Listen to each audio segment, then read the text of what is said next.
ของชุมชนตั้งอยู่ที่วัดห้วยตองซักตำบลขวางเปาอำเภอจอมทองจังหวัดเชียงใหม่ FM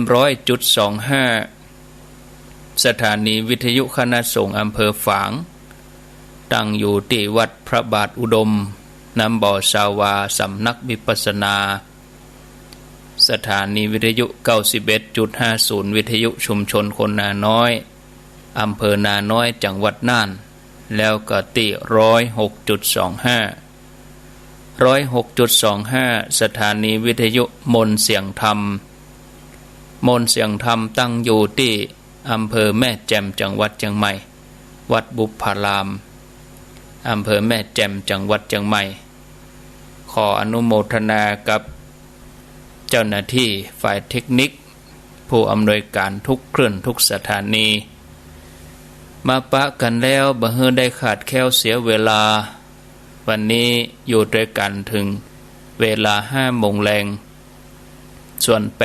89.5 บ้านทุ่งเรดิโอก็อยู่ด้วยกัน1 ชั่วโมงในเวลา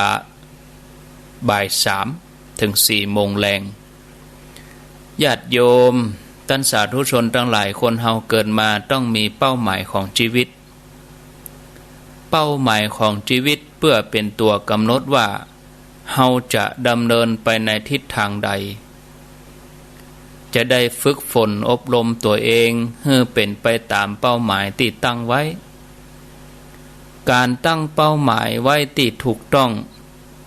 จะเป็นจุดเริ่มต้นให้เฮาดำเนินชีวิตได้อย่างถูกต้องอย่างกรรมที่พระเปิ้นว่าตั้งตนจอบคนเฮาที่เกิดมาในโลกนี้มีสิ่งที่เฮาจะต้องศึกษากู้กันไปอยู่2 อย่างคือการศึกษาวิชาความรู้ในทางโลกแล้วก็การศึกษาวิชาความรู้ในทางธรรมการห้ำเฮียนศึกษาทางโลกก็เพื่อเป้าหมายให้เฮาได้รู้จักวิธีการแสวงปัจจัย4มาเลี้ยงตัวเองทำให้เฮาได้รับความสะดวกสบายสามารถดำรงชีวิตอยู่ได้บนโลกใบนี้ส่วนการศึกษาความรู้ทางธรรมเป็นเป้าหมายเพื่อจะฝึกฝนน้อมนำจิตใจของเฮานั่นให้สะอาดบริสุทธิ์เพื่อจะเข้าถึงความหลุดพ้นเข้าถึงความสุขที่แท้จริงมีพระบาลีปรากฏในคุททกนิกายชาดกว่าอัตตาวะสายโยปรมาวะสายโยลัพพาปิยาโอจินตะเตนะปัจฉาแปลว่าตัวเฮานั่นแหละดีที่สุดประเสริฐยอดเยี่ยมที่สุดฝึกฝนตนเองดีแล้วจะได้สิ่งที่ตัวฮักในภายหลังศรัทธาญาติโยมท่านผู้ฟังคนเฮาเกิดมาต้องมีเป้าหมายชีวิตเป้าหมายชีวิตเพื่อเป็นตัวกำหนดว่าเฮาจะดำเนินชีวิตไปในทิศทางใดจะได้ฝึกฝนตัวเองให้เป็นไปตามเป้าหมายการตั้งเป้าหมายที่ถูกต้องก็จะเป็นจุดเริ่มต้นให้เฮาได้ดำเนินชีวิตที่ถูกต้องเป้าหมาย2 อย่างอย่างที่ว่ามาเบื้องต้นตะกี้ว่าเป้าหมายตั้งโลกกับเป้าหมายตั้งธรรมเป้าหมายตั้งโลกคือการห้ำเฮียนหนังสือประกอบอาชีพการงานแต่เป้าหมายตั้งธรรมนี่สำคัญญาติโยมท่านผู้ฟังเพราะเฮาเกิดมาพบ1 ชาติ 1จะต้องสั่งสมบุญกุศลไว้เป็นเสบียงหล่อเลี้ยงชีวิตข้ามภพข้ามชาติตั้งเป้าหมายในการสร้างบุญสร้างบารมีฝึกกายวาจาใจให้สะอาดอยู่ตลอดทุกวันทุกขณะทุกลมหายใจเมื่อเฮาละโลกไปแล้วเฮาจะได้ไปอยู่ในภพภูมิที่ดีมีโอกาสสร้างความดีให้เต็มที่ดำเนินชีวิตไปสู่มรรคผลและพระนิพพานตามแนวทางของพระพุทธศาสนาอริยเจ้าทั้งหลาย ถ้าว่าตัวเก่าเฮายังมีศรัทธาเฮาก็ตั้งตัวเองไว้ให้มีศรัทธาถ้าตัวเองเป็นคนตรณีก็ต้องตั้งเป้าหมายในการให้ทานทำบุญสม่ำเสมอเสียสละแบ่งปันถ้าตัวเองยังมีศีลก็ให้ตั้งเป้าหมายตั้งตัวเองให้มีศีลใช้โอกาสวันศีลวันพระที่จะมาถึงเนี่ยญาติโยมกลับตัวกลับใจเสียใหม่เอาวิกฤตเป็นโอกาสเหมือนยังโจรที่กลับใจปรับแนวทางการดำเนินชีวิตเพื่อไปสู่ความสุขความสมบูรณ์ดังเรื่องที่จะเล่าให้ท่านผู้ฟังได้ฟังมีดังต่อไปนี้ในสมัยของพระพุทธเจ้ากัสสปะมีปชญ์อยู่500 คนถึง500 คนนี่หาเลี้ยงชีวิตโดยการโจรกรรมก็คือเป็นโจร500นั่นเป็นโจร500คอยดักฆ่าลักขโมยจี้ชิงทรัพย์ปล้นวันหนึ่งหลังจากที่บรรดาโจร500 คนนี่ไปปล้นฆ่าชิงทรัพย์เจ้าบ้านก็เจ้าบ้านก็ยับตัวจับตัวโจรทั้งหลายก็หนีเข้าป่าตะเลิดเปิดเปิงหัวซุกหัวซุนเข้าไปในป่าแห่งหนึ่งบังเอิญในป่านั้นมีพระธุดงค์เปิ้นปฏิบัติถือธุดงควัตอยู่หมู่โจรหันใส่พระก็ไปขอร้องขอเปิ่งเฮือตั้นจ่วยเป็นที่เปิ่งเพราะว่าประเด็นนี้ตัดตาโจรแล้ว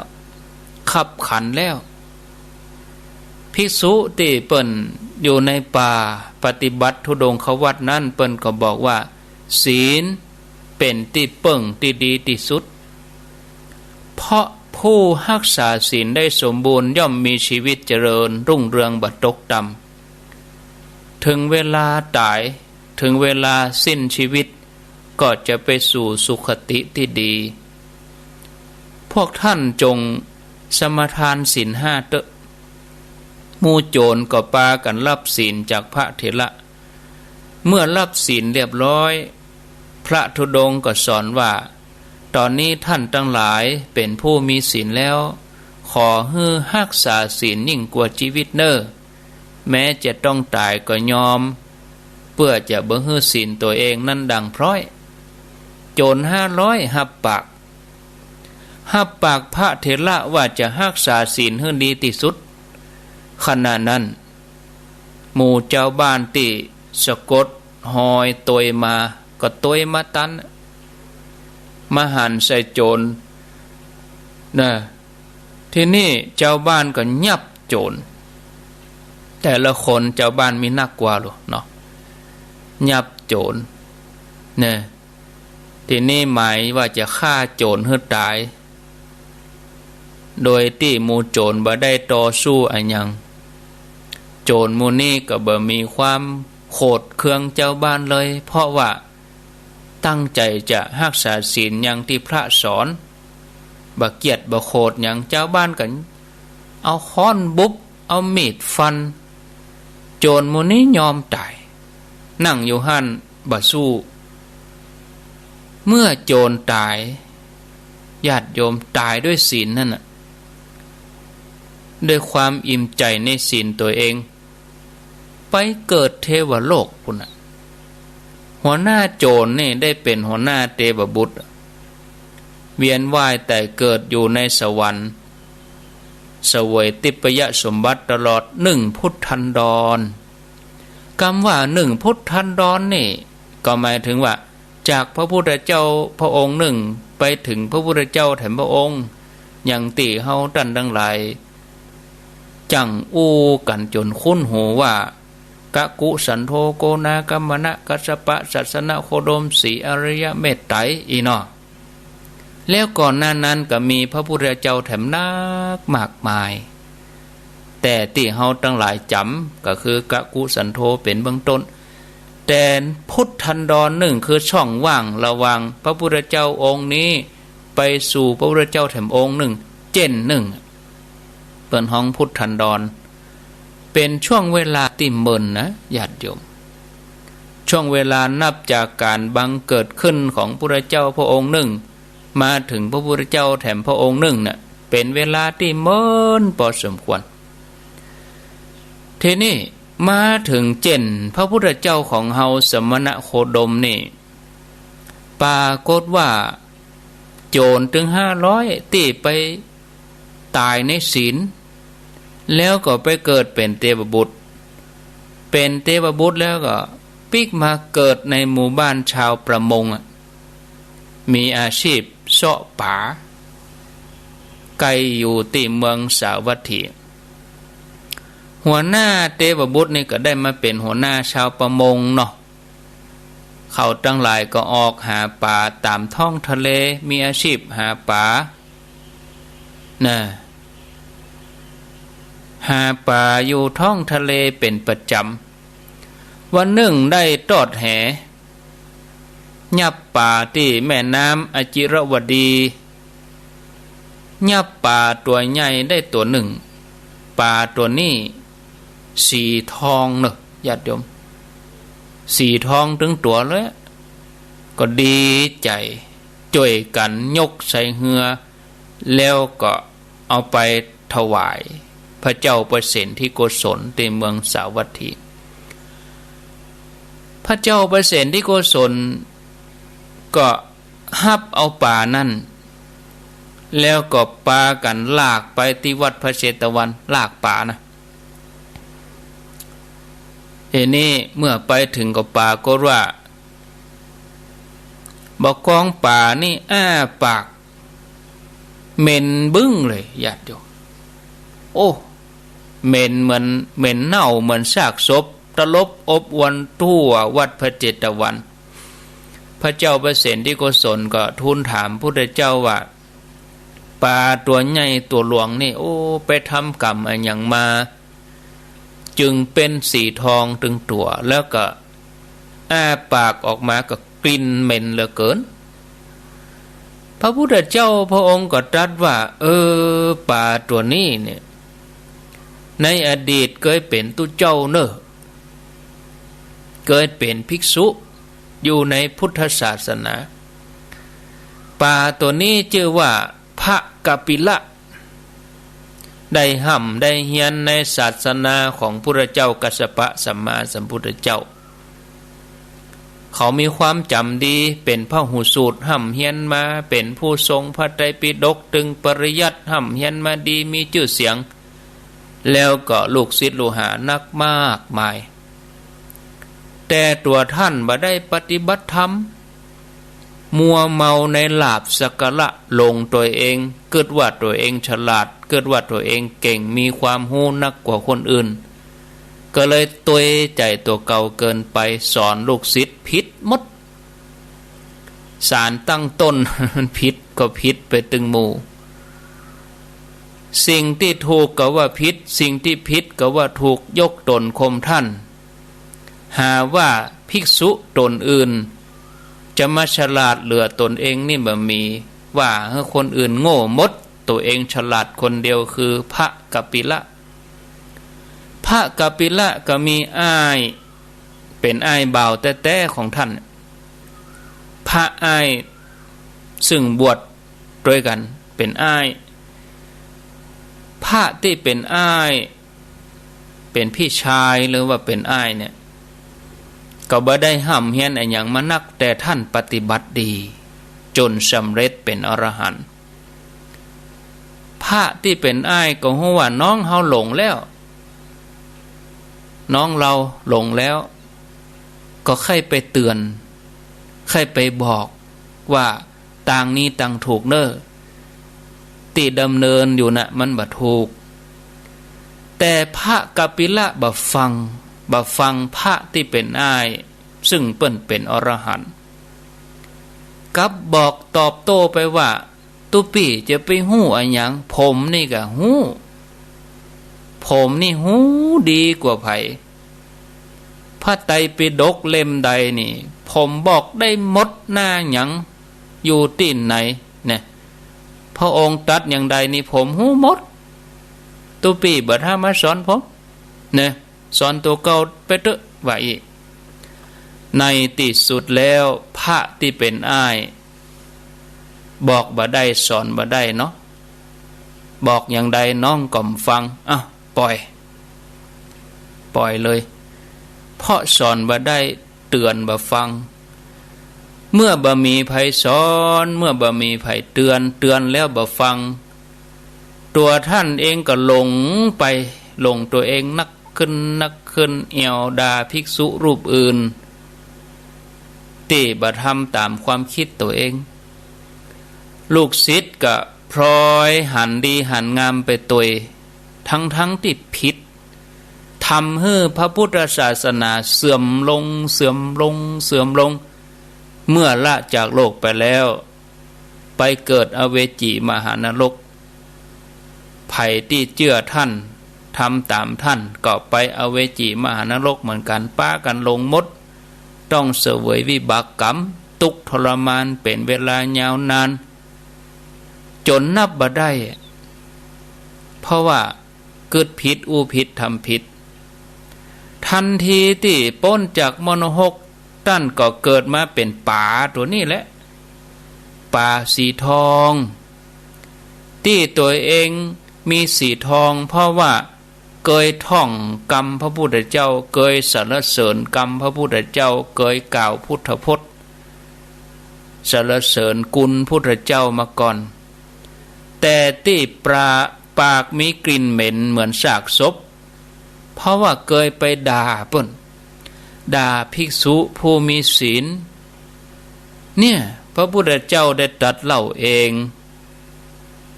แล้วพระพุทธเจ้าก็ถามพระเจ้าเปรตที่โกศลตลอดจนถึงเจ้าบ้านชาวประมงว่าแล้วได้ป่ามาจากไหนนี่ก็ไปติดอยู่ทะเลบนลากขึ้นมาบัดนี้ก็เลยเอามาถวายพระองค์นี่พระเจ้าเพิ่นก็ใจญาณเนาะญาณของเพิ่นถามว่าป่าตัวเนี้ยเจ้าลูกไหนมาป่าตัวนี้ก็ตอบว่าลูกจากอเวจีมหานรกมาพระองค์ก็ถามต่อไปถามว่าแล้วกำลังจะไปไหนป่าตัวนี้จะตอบว่าก็จะปิกไปมโนหกเหมือนเก่าถ้าตายจากจัดเป็นป่านี่แล้วใจจาดมโนหกมาเป็นเดรัจฉานใจจาดเดรัจฉานปิกไปมโนหกว่าจบเอาหัวบุบปื้นดิ้นเนี่ยญาติโยมพอลักษณะป่าเวลาเอาขึ้นจากบกมันดิ้นเอาหัวบุบปื้นบบเลือดออกปากตา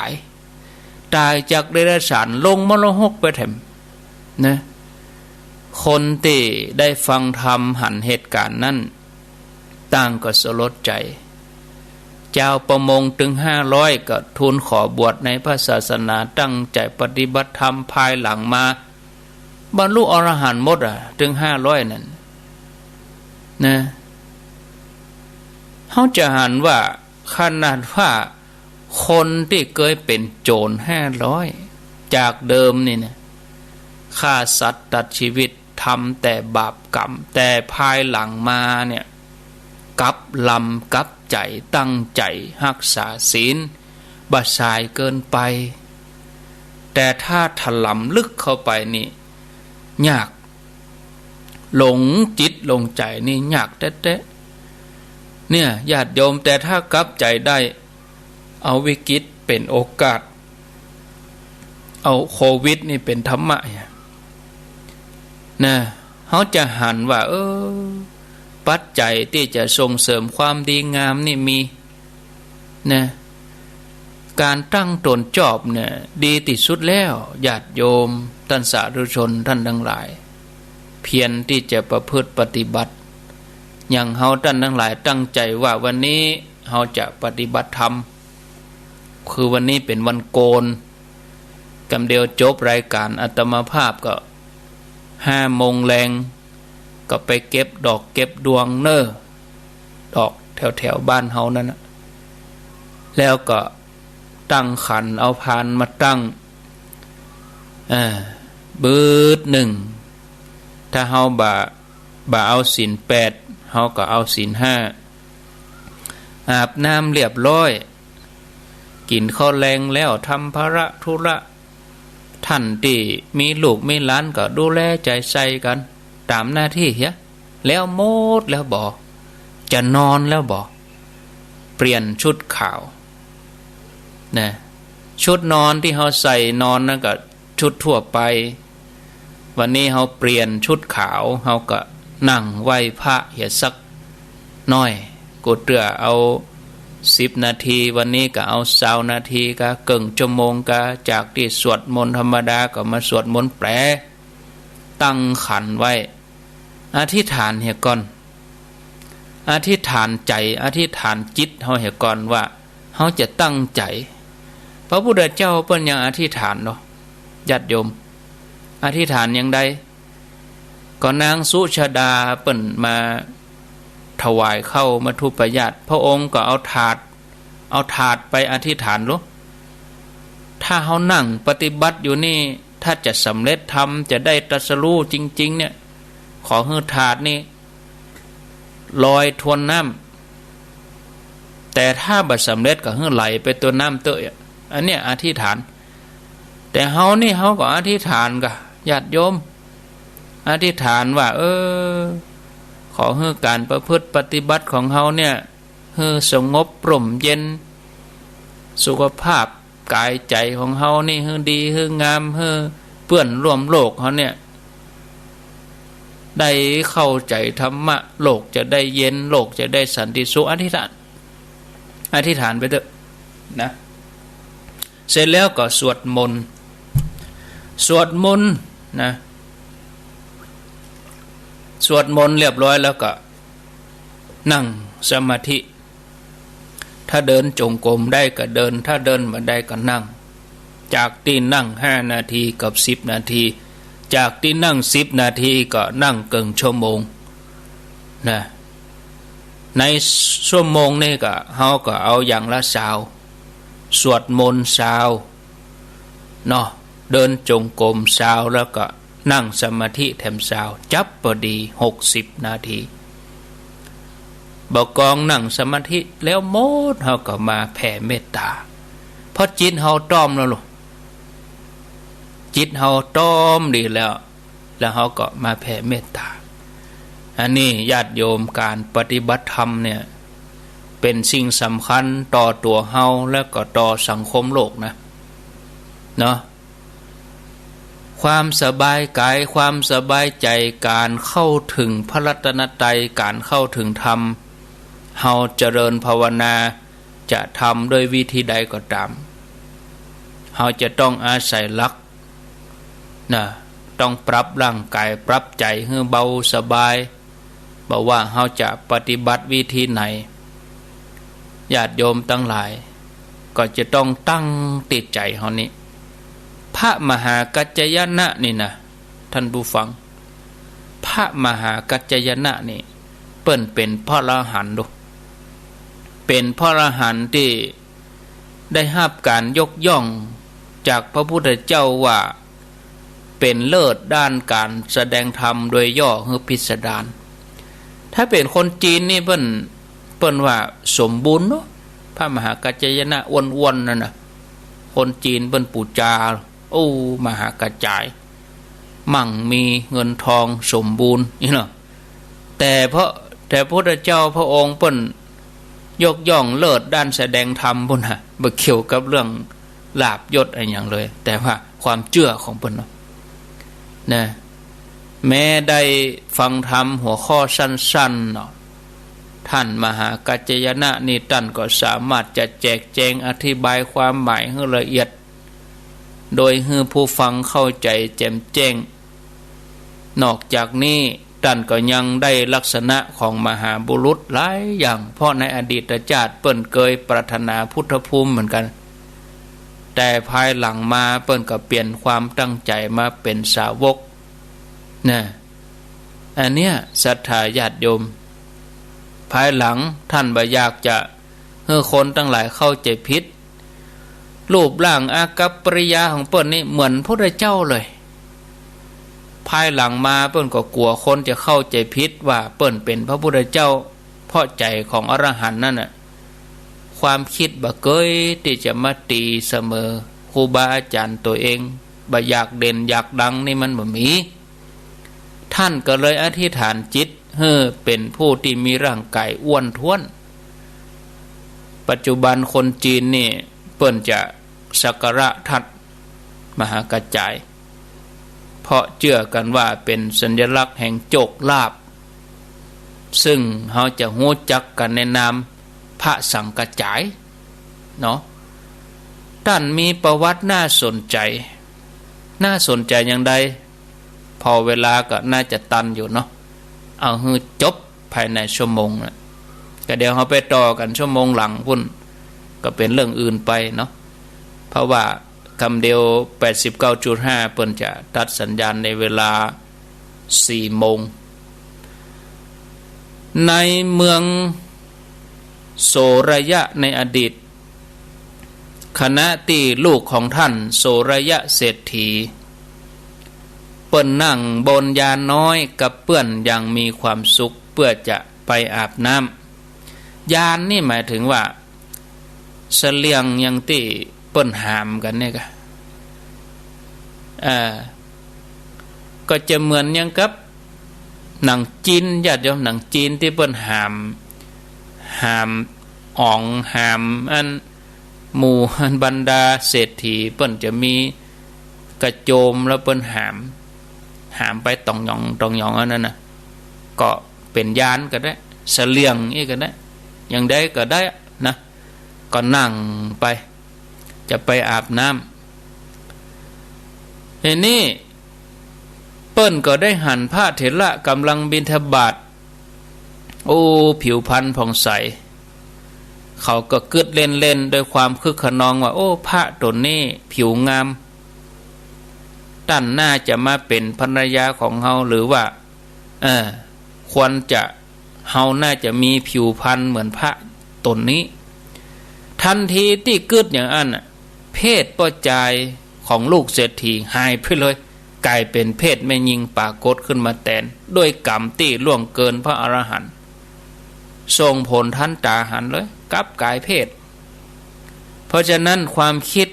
ที่มันบดีเนี่ยญาติโยมจะไปเผลอให้ได้กึดเนี่ย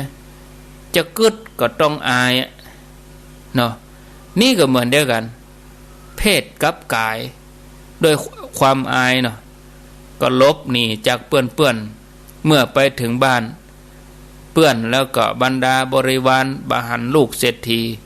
ต่างก็ปากันเสาะหาแต่บ่พบสำหรับเรื่องการกับเพศในพุทธศาสนานี้ถือว่าเป็นเรื่องปกติธรรมดานี่เป็นไปได้ในพระไตรปิฎกกล่าวไว้ว่าป้อใจที่บ่เคยเป็นแม่หญิงมาก่อนหรือแม่หญิงที่บ่เคยเป็นป้อใจมาก่อนนั่นน่ะบ่มีแล้วก็ยังมีบันทึกจารึกไว้ว่าภิกษุณีบางรูปกายเพศเป็นป้อใจก็มีบางครั้งป้อใจที่ประพฤติผิดล่วงเกินประเวณีละโลกไปแล้วต้องทุกข์ทรมานอยู่ในมโนหกป้อใจที่ไปประพฤติผิดศีลข้อ 3ไปข่มเหงเต็งเต็กเปิ้นนี่นะจะต้องไปทรมานในมโนหกปุ่นเป็นเวลายาวนานถ้าว่ามดกรรมมดเวรได้เกิดมาเป็นมนุษย์ก็จะต้องมาเป็นแม่หญิงเฮ้เปิ้นได้ค่ำได้เคแฮมร้อยจาดก่อนวะอย่างเฮาหันข่าวคนชอบไปประพฤติอนาจารข่มขืนเปิ้นเนี่ยอันเนี้ยหมู่เนี่ยต้องไปตกมโนหกมดเป็นเวลายาวนานถ้าได้เกิดมาเป็นมนุษย์แห่งตัวเก่านั่นจะได้เป็นแม่หญิงแล้วก็จะโดนทรมานอย่างนี้แห่งร้อยจาดก่อนวะนี่ท่านผู้ฟัง แม้พระอานนท์เถระซึ่งเป็นยอดอุปถากง่ายๆก็คือเป็นพระเลขาพุทธเจ้าในระหว่างที่เปิ้นกำลังสร้างบารมีอยู่นั่นนะก็มีอยู่จัดหนึ่งพระอานนท์เถระท่านก็เกิดเป็นลูกของช่างท้องแล้วก็ได้ประพฤตินอกใจไปคบจู้ภรรยาของคนอื่นอันนี้หมายถึงอดีตชาติของพระอานนท์นะเมื่อละโลกไปแล้วท่านก็ไปตกมรณกเป็นเวลายาวนานเมื่อพ้นจากมรณกวิบากกรรมหมดมาเกิดเป็นมนุษย์กรรมส่งผลให้ไปเป็นโสเพณีถึง15 จาติใจจาติเป็นโสเพณีปิ๊กมาเกิดเป็นมนุษย์แหมเป็นมันไปแหม7 จาติโดวิบากกรรมเนี่ยอันนี้คือวิบากกรรมของพระอานนท์โดยย่อในอดีตชาติของเพิ่นฉะนั้นท่านผู้ฟังเฮาทั้งหลายบัดเดี๋ยวนี้เฮาได้จัดจั่นมนุษย์เนี่ยสมบูรณ์จะไปให้ได้ผิดพลาดให้ระวังจะเป็นหลงไปนะปิกมาเรื่องราวของพระมหากัจจายเมื่อลูกบ่าวเศรษฐีกลายเป็นแม่หญิงแล้วเพราะว่าใจไปกึดบดีกับอรหันต์ก็ตั้งใจว่าจะไปทำมาหากินที่เมืองตักกศิลาเวลามีไผมาถามถึงประวัติส่วนตัวก็จะปกปิดไว้เพราะความละอายที่ตัวเองกึดอกุศลกับพระอรหันต์แต่บุญเก่าที่เปิ้นทำไว้ก็ดีอยู่แม้เป็นแม่หญิงก็เป็นแม่หญิงงามก็ได้ไปแต่งงานกับลูกเศรษฐีประจำเมืองตักกศิลาเมื่ออาศัยฉันสามีภรรยากับลูกบ่าวของท่านเศรษฐีเมืองตักกศิลาบ่เมินมานานก็เกิดลูก2 คนก่อนหน้านั้นสมัยที่เป็นป่อจายอยู่เมืองโสระยะก็มีลูกอยู่แล้วเป็นลูกป่อจาย2 คนเหมือนกันเป็นนั้นว่าได้ลูก4 คนละตอนที่เป็นป่อจายนั้นได้ลูก2บัดนี้มาเป็นลูกเป็นแม่หญิงก็ได้ลูกแค่2เป็น4ต่อมาเธอรู้ว่าเพื่อนป่อจายที่เคยเล่นด้วยกันสมัยที่อยู่ในเมืองโสระยะเดินทางมาที่เมืองตักกศิลาเธอก็ออกไปต้อนรับพร้อมกับเจือเจิญฮือขึ้นบนปราสาทตัวเธอก็เล่าความหลังในอดีตให้หมดให้เพื่อนฟังเพื่อนก็แนะนำให้ไปขอขมาพระเถระอรหันต์วันหนึ่งเมื่อฮู้ว่าพระมหากัจจยนะมาบิณฑบาตในเมืองนี้เธอก็ส่งคนไปนิมนต์ให้ท่านมาฉันภัตตาหารที่บ้านพระเถระท่านก็รับนิมนต์แล้วก็ฉันภัตตาหารหลังจากนั้นเธอก็กราบเรียนพระเถระว่าข้าแด่พระคุณเจ้าผู้เจริญดิฉันเนี่ยตัวข้าเจ้าเนี่ยก็คือลูกบ่าวของเศรษฐีในเมืองโสระยะเดี๋ยวกันเด้อโยมเด้อเครื่องปรับอากาศนี่มันเย็นเนาะต่อมาก็บัดใจเปิดเย็นอย่างก่อนนะ27 องศาพอทางนอกนี่มันมืดครึ้มเบิดบ้าต่อ ขออภัยเนอะบอกว่าตัวฉันหรือว่าข้าเจ้าเนี่ยก็คือเป็นลูกบ่าวของเศรษฐีเมืองโสระยะที่เคยกึดบดีต่อท่านเพราะอากุศลจิตอากุศลครอบงำเลยกลับกายเพศเป็นสตรีขอพระคุณเจ้าอโหสิกรรมยกโทษให้ข้าเจ้ากำเตอะจากนั้นเธอก็มอบกราบแทบเท้าของพระเถระ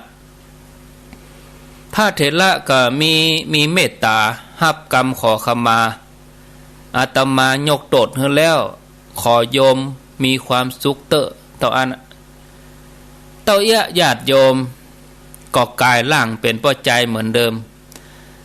ด้วยความที่ลูกบ่าวท่านเศรษฐีเคยเป็นตึงป้อใจเป็นตึงแม่หญิงในจาติเดียวกันก็ทำให้หันตุก หันตุกหันโตดในสังสารวัฏเกิดความเบื่อหน่ายในการครองเรือนตัดสินใจออกบวชในสำนักพระเถระเมื่อบวชแล้วก็ตั้งใจทำสมาธิภาวนาสำรวมจิตในที่สุดก็ได้เป็นพระอรหันต์รูปหนึ่งในพุทธศาสนา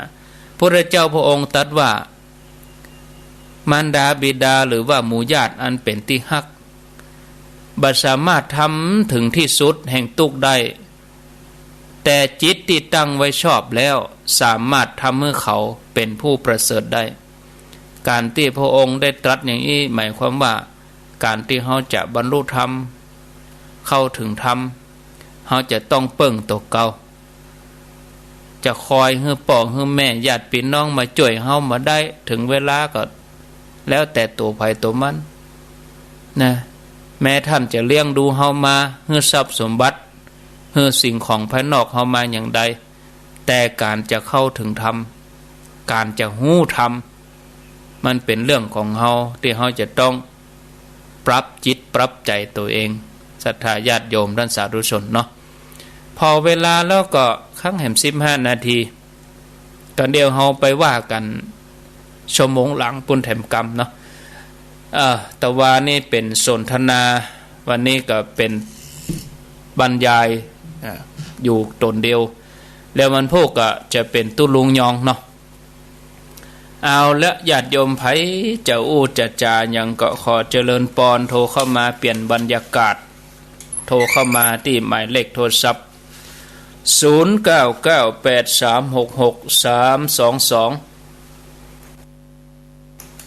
0998366322มีก็เข้ามา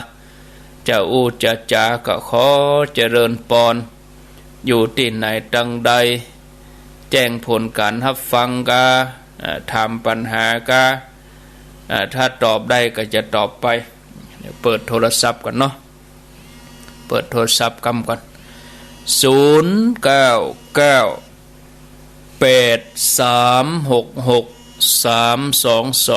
อ้าว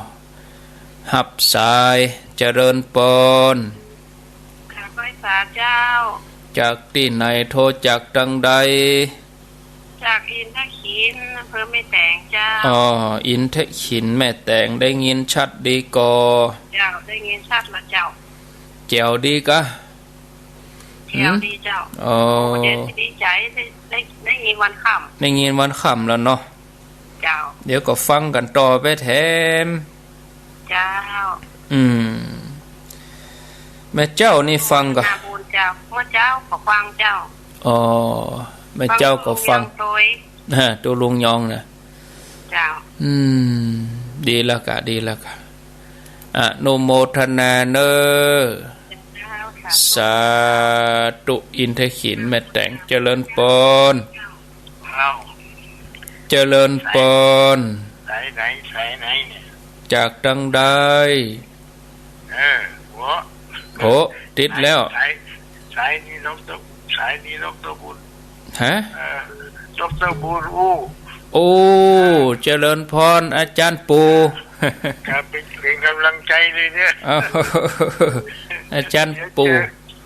อาจารย์ดร.บุญไปหาหมออยู่เดี๋ยวเข้าใจว่าตอนเย็นนี้จะได้เจอกันก็เดี๋ยวก็บอกให้หน่อยสรุปแล้วก็คือว่าเป็นกำลังใจนึงนะสรุปใจความได้ดีมากสาธุต้องเอาอย่างนี้แหละขอบคุณในหลายตอนนี้ได้โมทนาอนุโมทนาติดตามอาจารย์ตลอดนะเวลาอาจารย์ท่านไลฟ์สดนี่อาจารย์ดร.บุญนินเกตอาจารย์ดร.บุญนินเกตมจร.อาจารย์ปู่อนุโมทนาเจริญปอนกราบไหว้พระอาจารย์เจ้าพระอาจารย์จากตังได้วันแรกจิ้มไก่กุ้งเชิญเจ้าอากาศพระอาจารย์เจ้าวันนี้นะเจ้าดีใจขนาดเลยล่ะเจ้าวันนี้เจ้าชัดแจ๋วเนาะชัดแจ๋วเลยล่ะเจ้าอุโมงค์ละปูนกะจ้าอยู่อุโมงค์บ้านปลาเศร้าเจ้าปลาเศร้าอุโมงค์ลำพูน ฟัง104เนาะเจ้า104อนุโมทนาสาธุสาธุอันนี้วันนี้วันแรกว่ะที่บ่ได้เอามือกำเสาอากาศวันนี้ใส่ปิ้งนี่นะโอ้ขอบคุณเอามีเข้ามาอยู่แห่งหนตำบลใดเมืองฝางแม่อ้ายชัยปราการจอมตรองโดยหล่อป่าสร้างบ้านห้อง0998366322เจริญป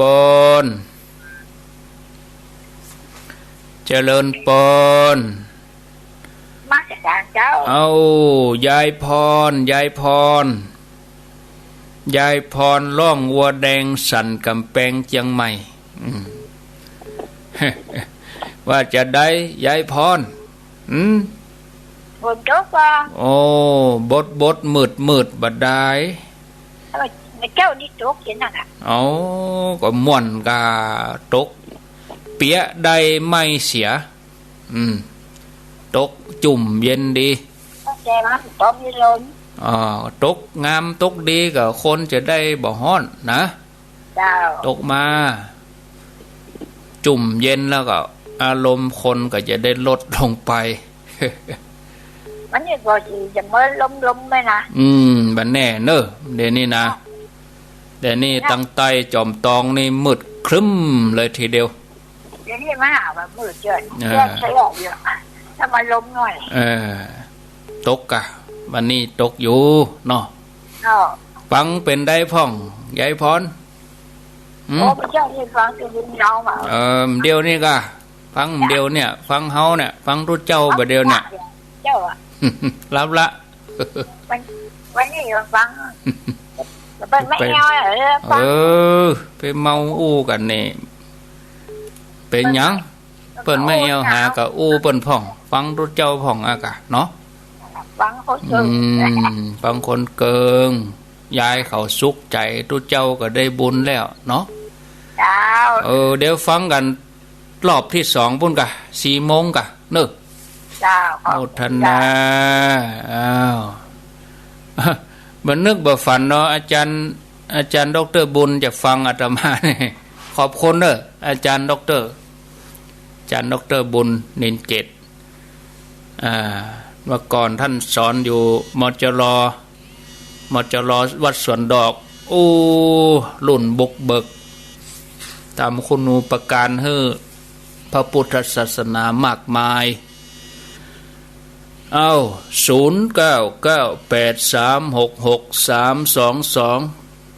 เจริญปนพระสาเจ้าท่านเจ้าอันนี้โทษจากที่ไหนวังสะแกงเรื่องหนองร่องเจ้าวังสะแกง